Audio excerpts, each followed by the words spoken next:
Hello, this is Roland. Today I want to continue reading from the Khaboris Manuscript, translated by the Yunnan Codex Foundation.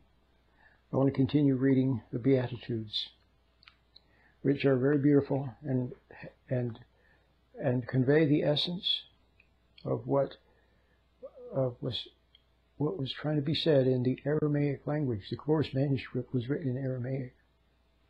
When Jesus saw the crowds, he ascended the mountain. When he was seated, his disciples drew near to him. He began speaking and teaching them and said, "The heavenly attitude is theirs, those whose home is in the Spirit. Theirs is a heavenly state.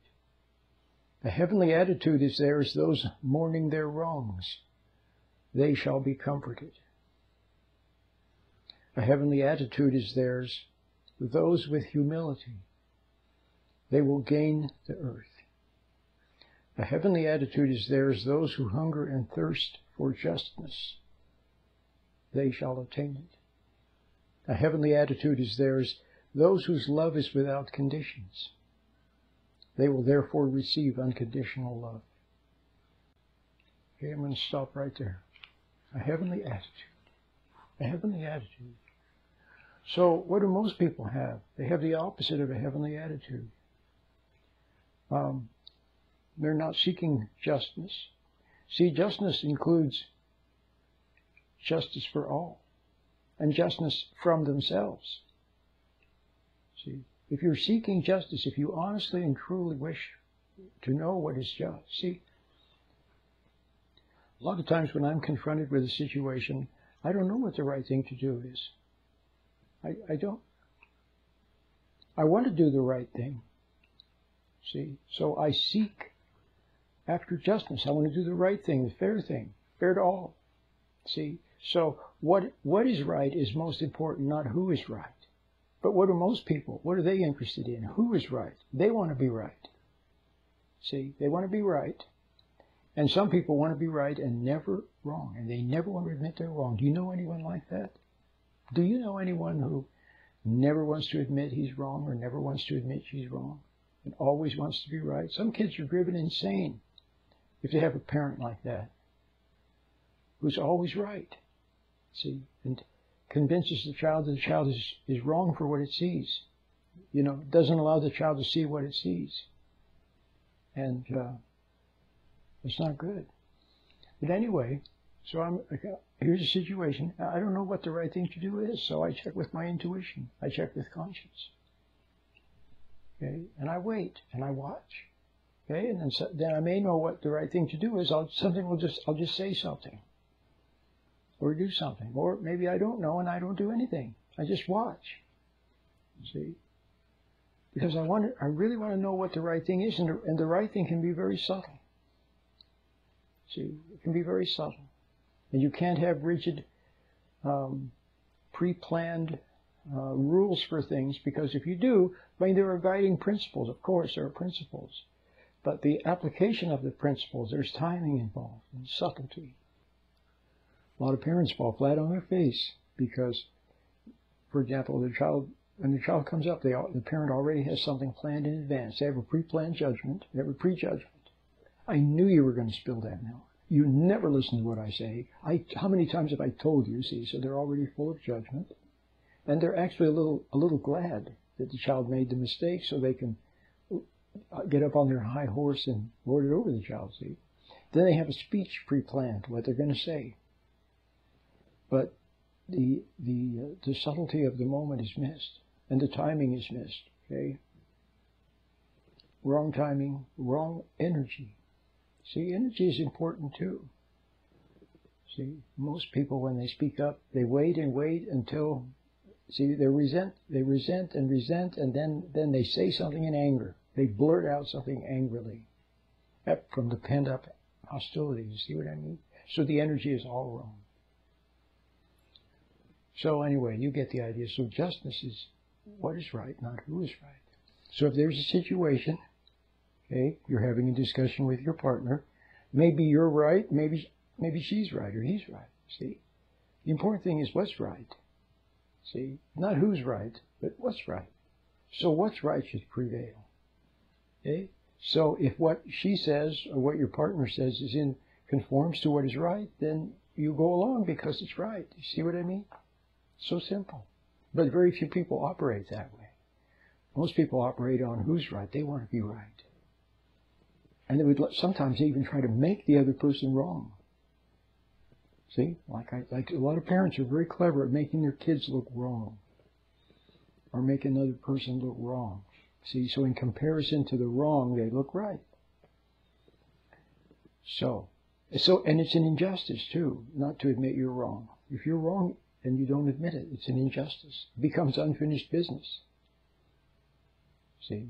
If you clear the air, look, hey, I'm sorry, I was wrong, I apologize. Now you cleared the air. Okay?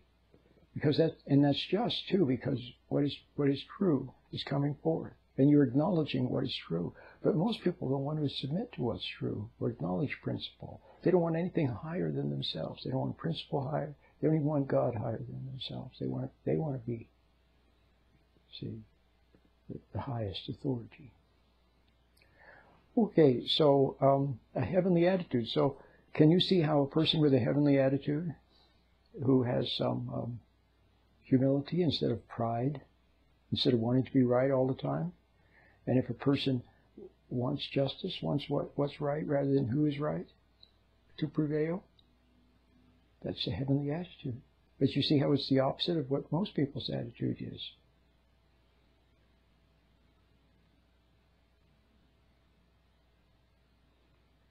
See, a heavenly attitude is those who love without condition. See, love is, what is love? See, most people don't know what love is. They think love is getting their needs met. Or they think love is pleasure. Or they think love is, I don't know what they think it is. Some emotional thing. But what love really is, you know what it really is for most of us? Love is not resenting, not judging, not hating. See? Not resenting. We go around and we claim we love people, but then we resent them. You can't love and resent at the same time. See? So love is without conditions. In other words, remember I said who is right. I said what is right, not who is right. Most people, it's who is right. And that who that they want to be right is themselves, right? Me. They want me to be right. And the other person to be wrong. That's how wicked a lot of people are. Especially when they have a little bit of power, like a parent over a child. You know, self-righteous person who always wants to be right. See, would rather see everyone else driven insane, or driven to drugs, or driven to prison, rather than ever admit that she's wrong. See, there are people like that, and they're very clever at twisting everything to make other people look wrong, so they can be right. See, well, that's not a heavenly attitude. That's the opposite of a heavenly attitude. So if you live with someone like that, or under someone like that, then you have to be very careful. You have to be very careful not to resent them.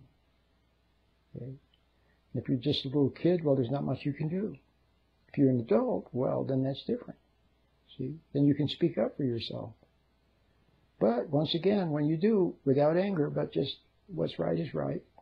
See, what's true is true.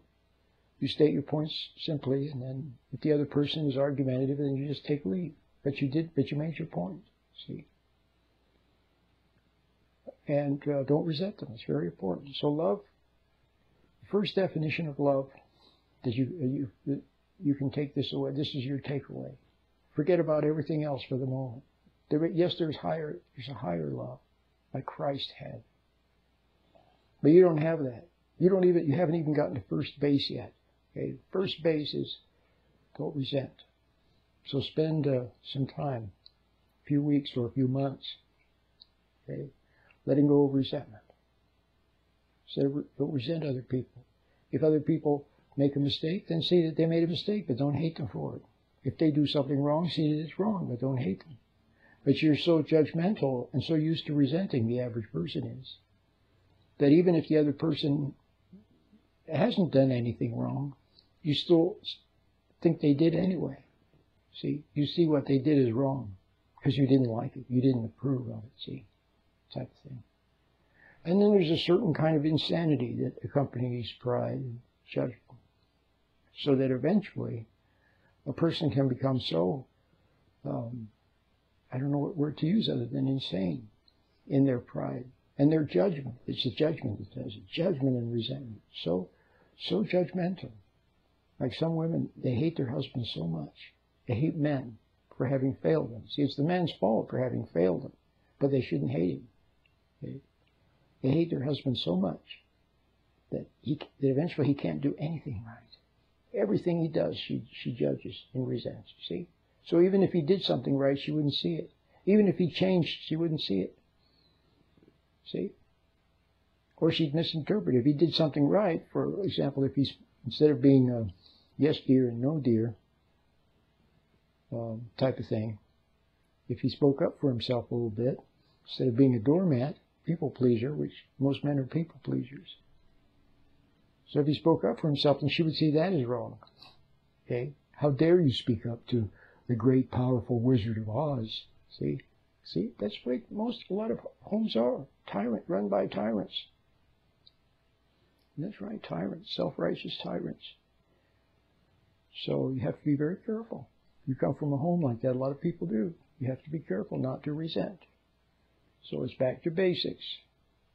You know, see what people see the wrong, but don't resent them for it. If you can speak up for yourself sometimes, especially when you get older, then okay, state your point clearly. And then, but don't get into an argument. Then just take leave. Okay, just state your point and then take leave. Okay, don't argue. Okay, most importantly, don't resent them. See, if you resent them, then you fall from the moral high ground. See, you fall to become just like them. See, you fall into the dirt. Now you're mud wrestling in the dirt. See, and then you resent that. You resent seeing that they got to you. See, that's the other thing. So it's like it's like a basic boot camp that you need. You need to get the meditation and practice my meditation and practice it. I have a free version. You have to become more objective. You have to have a little bit more distance, less emotional. And you have to watch for resentment and let it go. And if you see that you're resentful, then don't resent seeing it. Just see it. Okay? Maybe it's painful to see that you failed again. They got to you again. They got your goat again. You became angry again. You said the wrong thing again. Okay, just see it. Don't resent yourself. Don't add another layer to your mistake. See, your whole life you've been angry and resentful and judgmental. See? So now it's going to take a while to get used to a new way, which is this new way of finding a heavenly attitude, okay, of looking for justness. What is right instead of who is right. Not resenting, loving them by not resenting. Okay? And if you could just do those basic things, if you could meditate properly, practice the meditation every day, not just once in a while, not every other day or once a week, or see, you're not meditating because you feel like it. You meditate so that you have a proper frame of mind. So you're objective and calm, a little bit distant and not emotional and not lost in things and not, see what I mean? Then you practice not resenting people, speaking up about little things. You know, don't go tell your boss off. You get fired. You don't want to do that. Just some little thing. You know, if somebody cuts in front of you and when you're standing at the line at Starbucks, say, excuse me, I was here first, okay? Just don't resent it. Just speak up immediately before anger starts to fester. Excuse me, I was here first. Okay? So practice these little things. Just like it's very good. It's good practice. See, you'll learn spiritual discipline, but it won't be the discipline like you had before, where you had to grind your teeth and suppress and be angry underneath, and it won't be that. Now it will become natural because of this new heavenly attitude. Okay. My name is Roland.